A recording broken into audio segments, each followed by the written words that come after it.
पाचोरा शहरातील बांधकाम कामगारांसाठी आमदार किशोरप्पा पाटील यांच्या मार्गदर्शनाखाली जनसेवक बंडू सोनार यांनी HLL व हिंदी लॅबच्या सौजन्याने रक्तलघवी तपासणी शिबिर आयोजित केले होते। या शिबिरात रक्तलघवी तपासणीसह मधुमेह, वजन, रक्तदाब व नेत्र तपासणी करण्यात आली।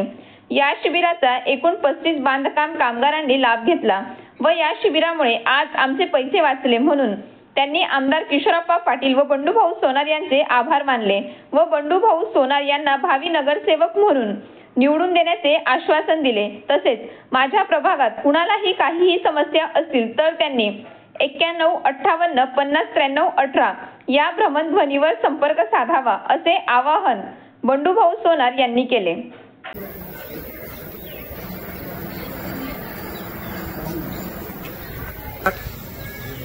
नमस्कार, मी जनसेवक बंडू सोनार तथा तालुका माझा न्यूज संपादक।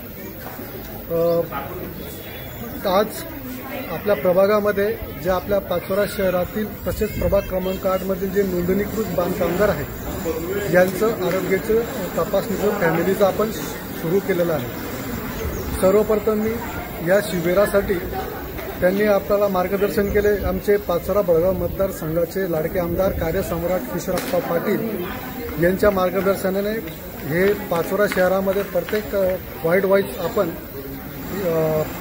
आरोग्य शिबिर घेणार आहोत। पद्धतीने आपल्या वार्डामध्ये आपण किमान 5 दिवस तरी आपण आपले शिबिर ठेवलेलं आहे। मी आणि विशेष म्हणजे येणाऱ्या पुढच्या कालखंडामध्ये जे कामगार बंधू भगिनी आहेत त्यांना मी अशी विनंती करतो की हे जे कार्ड आपण आज नोंदणी केल्यानंतर तुम्हाला येणाऱ्या पुढच्या ज्या योजना आहेत तथा तुम्हाला ज्या आरोग्यात काही तक्रार झाली, तब्येतीमध्ये काही प्रॉब्लेम आले तर मोठ्या दवाखान्यामध्ये सुद्धा तुम्हाला मोफत याच्यामुळे तुम्हाला कार्डामुळे तुमचं उपचार होणार आहे।